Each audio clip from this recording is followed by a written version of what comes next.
Bonjour à tous et bienvenue dans ce nouvel épisode de la revue de presse d'amourduclient.com. Aujourd'hui, j'ai choisi 3 nouveaux articles. Vous verrez, c'est très varié. Le premier sur le site Relations Clients Mag qui parle des callbots, comment ils améliorent la qualité des services clients.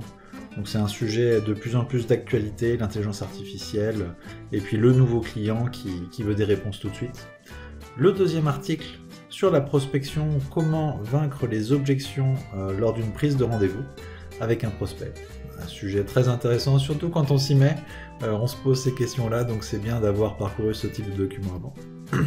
Et enfin, un troisième article du site SalesPop, qui est plus sur le développement personnel, sur la motivation du commercial. Donc comme d'habitude, je vous mets les liens dans la description, je vous invite à parcourir les documents, ou sinon de poursuivre la vidéo, on va les balayer ensemble très rapidement. Donc le premier article, c'est Relations Clients Mag, productivité, baisse de coûts, satisfaction client, comment les callbots améliorent-ils la qualité des services clients.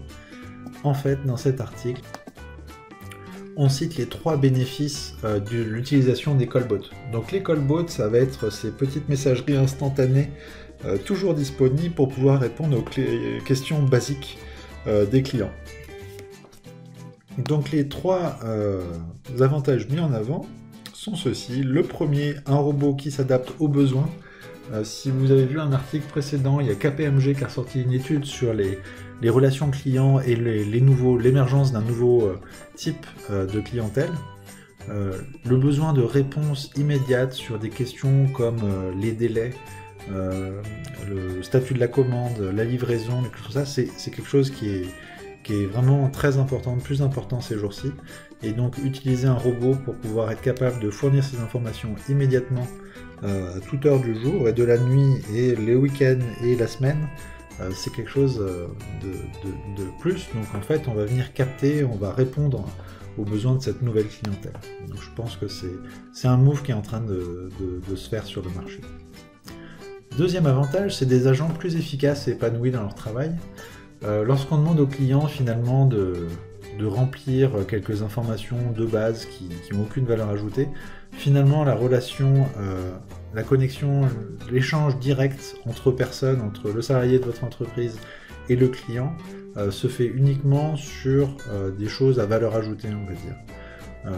Donc c'est valorisant aussi pour les équipes qui travaillent avec vous, de ne pas faire juste de la saisie de numéros, de commandes, des choses comme ça. Troisième avantage, c'est un impact économique positif sur l'entreprise. Évidemment, ça permet de se différencier de la concurrence et puis aussi d'optimiser, d'avoir du personnel en relation client qui passe plus de temps sur des questions à valeur ajoutée. Et donc on perd moins d'argent entre guillemets sur des valeurs à faible valeur ajoutée.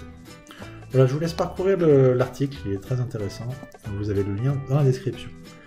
Deuxième article sur donc Proven Sales Training, donc cette fois en anglais, mais bon, il n'y a rien de sorcier. Ce qui est mentionné dans cet article, c'est les objections lors de la prise de rendez-vous d'un prospect. Donc voilà. L'objection classique, le client, le prospect est trop occupé pour vous rencontrer. Il y a une façon simple de contourner un peu ou mettre dans le bon état d'esprit l'interlocuteur, c'est de demander voilà, s'il n'était pas dans l'urgence, est-ce qu'il prendrait quand même le temps de se rencontrer. Souvent la réponse est oui, et dans ce cas-là on se dit dans ce cas-là, quand est-ce qu'on pourrait se voir. Voilà, ça permet de désamorcer le no-go définitif immédiat et puis d'enclencher une discussion sur quand est-ce qu'on pourrait quand même se voir. Nous avons déjà un fournisseur, ça aussi c'est une classique, en disant bah oui mais en fait tous mes nouveaux clients ils travaillaient avec un autre fournisseur avant et ils ont pu voir l'intérêt de travailler avec nous, donc j'aimerais passer un peu de temps avec vous pour vous parler de ce que je peux vous proposer, essayer de comprendre comment je peux vous apporter de la valeur. Donc voilà, c'est ces deux objections classiques. Vous trouverez beaucoup plus d'informations sur mon site. J'ai des résumés de livres, allez dans la bibliothèque de résumés de livres sur amourduclient.com et vous verrez, il y a plein de choses sympas. Le troisième article sur le développement personnel, sur la motivation, encore une fois en anglais, sur SalesPop, un site qui publie beaucoup, c'est beaucoup de petites idées très sympas. petits articles sympas. Donc là, c'est en fait l'idée de l'article, c'est se dire, avant de vendre au client, il faut se vendre les solutions à soi-même, se convaincre, se dire que nous, on serait client de la solution qu'on propose.